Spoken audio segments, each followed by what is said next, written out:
안녕하세요. 스토리텔러의 서재입니다. 오늘의 스토리 시작합니다. 삼국지에서 가장 가슴 아픈 장면 중 하나, 바로 읍참마속입니다. 울면서 마속을 벤다는 뜻이죠. 그런데 말입니다. 제갈량은 왜 그토록 아끼던 마속을 직접 처형해야만 했을까요? 오늘 그 비밀을 파헤쳐 보겠습니다. 서기 228년, 촉한의 승상 제갈량은 드디어 오랜 수건이던 국벌을 시작합니다. 이릉대전의 참패로 유비가 세상을 떠난 지 5년, 마침내 촉한이 가시 일어설 기회가 찾아온 것입니다. 그런데 사실 이 북벌에는 숨겨진 의미가 있었습니다. 놀라운 사실이 있습니다. 당시 위나라는 촉한을 완전히 무시하고 있었습니다. 초대 황제 조비가 죽고 22살의 젊은 황제 조예가 막 즉위했을 때였죠.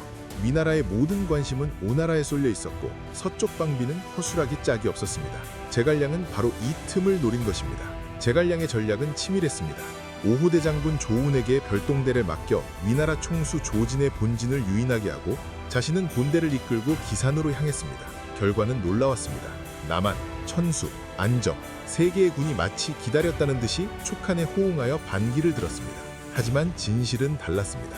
이 모든 성공을 한순간에 물거품으로 만든 전투가 있었으니 바로 가정전투입니다. 가정은 촉한의 보급론을 지키는 핵심 요충지였습니다. 이곳을 잃으면 북벌 자체가 무너지는 것이었죠. 제갈량은 이 중요한 임무를 누구에게 맡겼을까요? 여기서 믿기 힘든 결정이 나옵니다.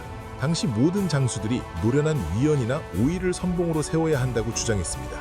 하지만 제갈량은 전투 경험이 전혀 없는 마속을 선택했습니다. 왜였을까요? 사실 여기에는 정치적인 이유가 숨어 있었습니다.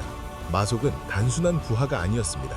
그의 형 마량은 백미로 유명한 형주의 대명사였고 제갈량과는 결이 형제나 다름없는 사이였습니다. 제갈량과 마속은 같은 형주 출신으로 밤낮으로 함께 전략을 논하며 아버지와 아들 같은 정을 나눴다고 합니다.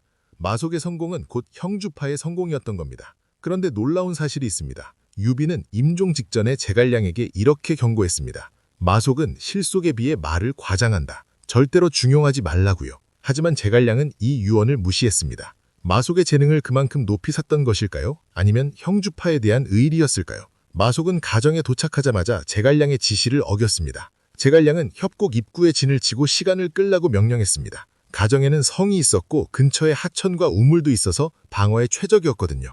하지만 마속은 다르게 생각했습니다. 마속은 산 꼭대기에 진을 쳤습니다. 높은 곳에서 아래를 내려다보며 공격하면 유리하다는 병법을 떠올린 것이죠. 부장 왕평이 필사적으로 말렸습니다.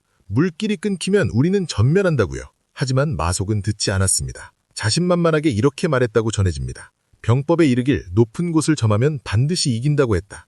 위노라 장수 장합은 마속의 실수를 놓치지 않았습니다. 산 아래를 포위한 뒤 공격 대신 무서운 전술을 택했습니다. 바로 식수로를 완전히 차단한 것입니다. 물 한 모금 구할 수 없게 된 촉군. 시간이 지나자 목마름에 지친 병사들의 사기가 바닥으로 떨어졌습니다. 결국 비극이 찾아왔습니다. 장합이 공격을 시작하자 촉군은 순식간에 무너졌습니다. 마속은 도망쳤고 수많은 병사들이 목숨을 잃었습니다. 오직 왕평만이 1000명의 병력으로 북을 치며 대오를 유지했고 장합은 매복을 의심해 더 이상 추격하지 않았습니다. 마속이 가정을 잃자 제갈량은 더 이상 전진할 수 없었습니다. 보급로가 끊긴 것입니다.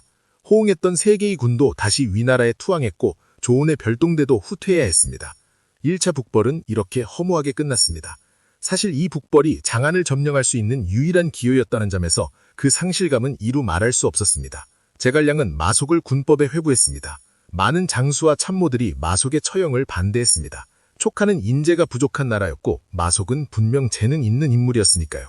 하지만 제갈량의 대답은 단호했습니다. 군법을 어긴 자를 살려두면 앞으로 누가 명령을 따르겠는가. 사형 집행 전 마속은 제갈량에게 유서를 남겼습니다. 그 내용이 가슴을 먹먹하게 합니다. 승상께서는 저를 아들처럼 대해주셨고 저 또한 승상을 아버지처럼 여겼습니다.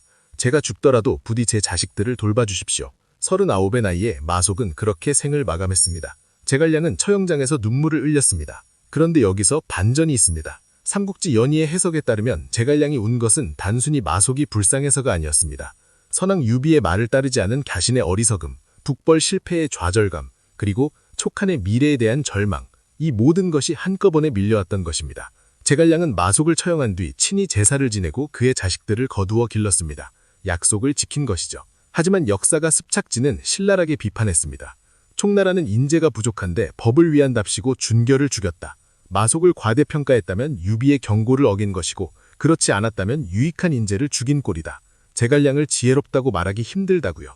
읍참 마속, 원칙을 지키기 위해 아끼는 사람을 눈물을 머금고 벌한다는 뜻으로 쓰이는 이 고사성어. 하지만 그 이면에는 무시된 유언, 정치적 인사, 그리고 돌이킬 수 없는 전략적 실패가 숨어 있었습니다. 여러분이 제갈량이었다면 마속을 살렸을까요? 아니면 같은 선택을 했을까요? 그리고 애초에 마속을 선봉으로 보내는 결정을 했을까요? 오늘의 이야기는 여기까지입니다. 다음 영상에서 또 다른 흥미로운 이야기로 찾아뵙겠습니다. 스토리텔러의 서재였습니다.